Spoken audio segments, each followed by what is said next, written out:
Afternoon baseball now on a lazy Sunday afternoon at Busch Stadium in St. Louis. Today we wrap up this 4-game weekend series between the Cincinnati Reds and the St. Louis Cardinals. Major League Baseball on the show is next.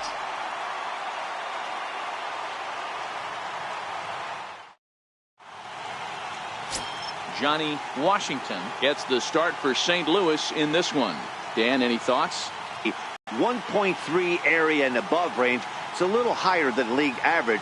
He's been a little bit inconsistent. One good game, one bad game, but don't let that fool you. This guy's a much better pitcher than that. And if he brings his A game, he could be awfully tough in this one. Ready now for Cincinnati, Marcus Houston. First shot for him here as he enters play, currently leading the senior circuit in batting. Ready to deliver. Here's the first pitch. And great extension as he drives this one high in the air and deep the other way. And that's off the left field wall. He's around second now, and they still haven't gotten to this thing. And he is into third with a 2-out triple. Yeah, and it was a good pitch. Almost getting it past him, but he catches up to it at the last second and goes to the opposite field. And the ball makes it all the way to the wall, allowing him to hustle all the way around for a triple. Batting fourth, third baseman, Philip Cobb. And this one's high and tight, backing him up 2-1. Dan, D-Row, we take a look at this Cardinals ball club as they enter play this afternoon. 4-2 over their last 6 games, including a win last time out. Hey, Matty V, you know, if there's such a good thing as splitting a series, D-Row, this is the one. They lose the first 2 games of this series, win game 3. They'd like nothing more than to split this series and win game 4. Yeah, Bobby Cox always used to say, you got to take care and beat the teams you're supposed to beat and then play 500 against the really good teams. They have a chance to do that exactly today. Drop the first 2, but if they can win today, they split this series and move on. And it's fouled away.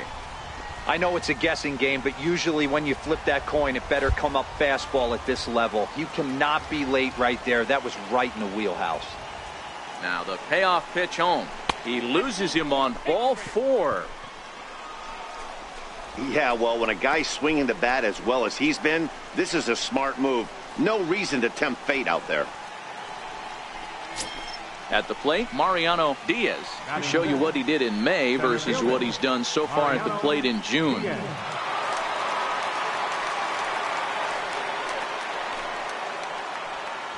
Runners on first and third, 2 away.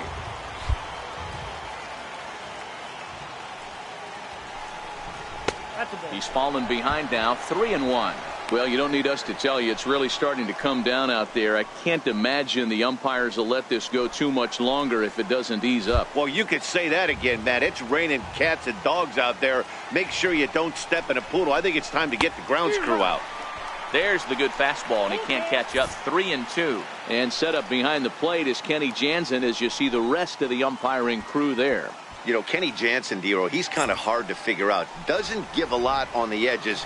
He'll make you bring the ball into that plate. Yeah, Dan, Kenny Jansen is definitely consistent, and he'll reward pitchers around the knees. But on the edges right there, sometimes it's hit or miss.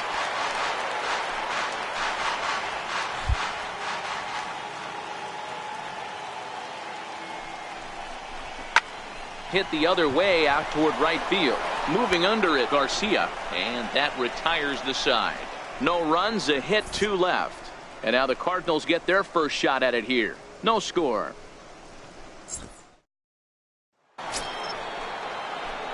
Trying to pick things up where we left off. Marcus Houston, as the switch hitter, will take his cuts left-handed here. And this is the side of the plate this guy loves to hit at. Hitting over 350 left-handed, hitting against right-handed pitching. Hey, some guys look out there, Dan, they don't care. They can't execute the ball the other way. It's not that easy. They're going to hit it as hard as they can right into the shift and let the chips fall where they may. You know, it's hard, Dero, when you've come up all the way through high school, little league, college ball, and the minor leagues, and you're used to pulling the ball. That's the type of hitter you are. Some of these hitters are going to have to try to make some changes with these exaggerated shifts.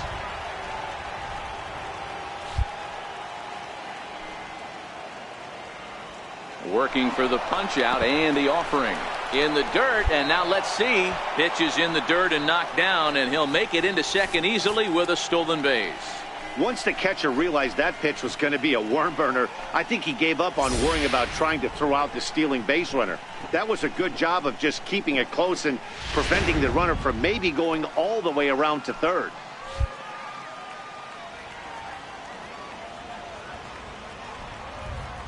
Has a look, now the pitch. And now the runner's trying for third. Third inning, no score to this point.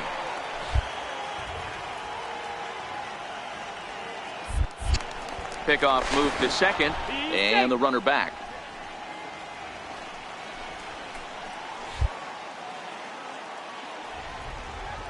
Inside the throw, not in time as he just does get in there ahead of the throw. One of the keys to stealing third is to get a big lead off the second, and that's just what happened, even though this catcher has a cannon for an arm.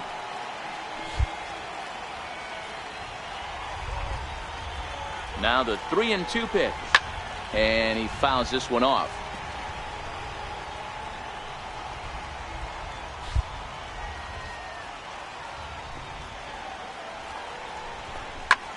This is hit high in the air out toward left center. Talbot on the move, 2 down. The runner from third crosses the plate, and they've taken a 1-0 lead. Great job there by this power hitter. Known for driving the ball out of the ballpark, does the job right there with the sac fly and brings the run home.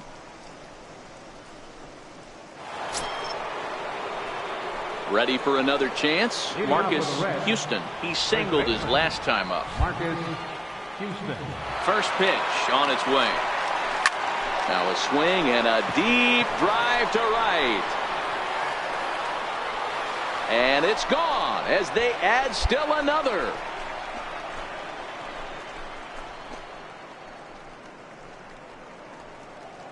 A solo shot here to straightaway right field. So he just continues to club the baseball at an alarming rate as the Reds have now taken a 4-0 lead.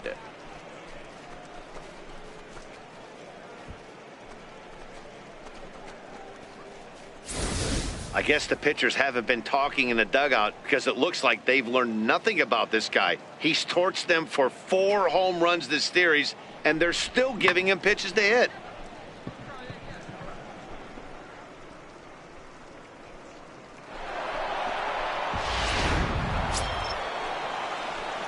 Digging in to try it again, Marcus Houston. He'll swing it from the left side right here. The last at bat, Matty D, we heard this guy's a good fastball hitter. He got a fastball and didn't miss it. We'll see if they pitch him a little bit differently this time and mix in some off-speed pitches. That's in there, base hit. Now a long throw home. And they're not going to get him as he's in there to score. And on the play, the runner moves into scoring position now at second. Boy, you know, in today's game, D-Row, pitchers are being taught high velocity, go get ahead, strike one. Boy, that didn't work in that situation. Yeah, and guys have such put-away pitches, Dan. You don't want to go super deep in the count. Find yourself with 2 strikes on you, and here comes a nasty slider or a nasty split finger. He had an approach right there. He wanted to use an ambush tactic, and it worked. And he'll step off. Throw won't get him. Oh, this kind of goes against those unwritten rules of baseball. They're leading big, so there's really no reason for them to steal third right there, and I'm not sure that was taken too kindly in the opposing dugout. The 1-1 home is in there for the second strike. Well, that rain is really coming down right now. It's raining cats and dogs. You got to make sure you don't step in a poodle. That's as hard as I've seen it rain all afternoon. Everyone, it's so much harder to concentrate when it rains. 1-2, here it comes. To 2 balls and 2 strikes now. Cardinals get the bullpen started here as a right-hander's up and warming.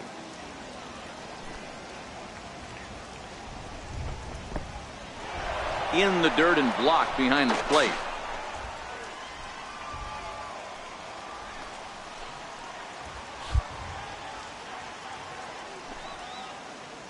The 3-2 pitch. Hit hard on the ground to second. Throw to first is in time, but meanwhile the runner is in to score. 2 runs already home, and now you can make it 3. Good job right there of keeping it simple. Digging in and looking for more, Marcus Houston. He came through with an RBI single in his last at-bat. Infield shifted well to the right. Here's the first pitch. And he swings here and sends one in the air deep down the right field line. And that's going to wind up hooking just a bit foul, so a missed opportunity there. Line toward the gap in left center. Talbot will range to his left as he tracks this one down in left center for the second out of the inning. Well, we've mentioned the condition. It seemed like everyone had a hand in this win, and that's usually the case when you win a game by 8 runs. Feels good to dominate a game like that. 10-2 the final in this game. Cincinnati scored 10 runs on the way to victory. Alejandro Vina picks up his league-leading 13th win. Johnny Washington was only able to work 4 innings as he takes the loss. So that'll just about do it for us this afternoon. Thanks to Mark DeRosa and Dan Plesac and the rest of our crew. I'm Matt Vasgersian. This has been a presentation of MLB The Show. To find out more, head over to theshownation.com.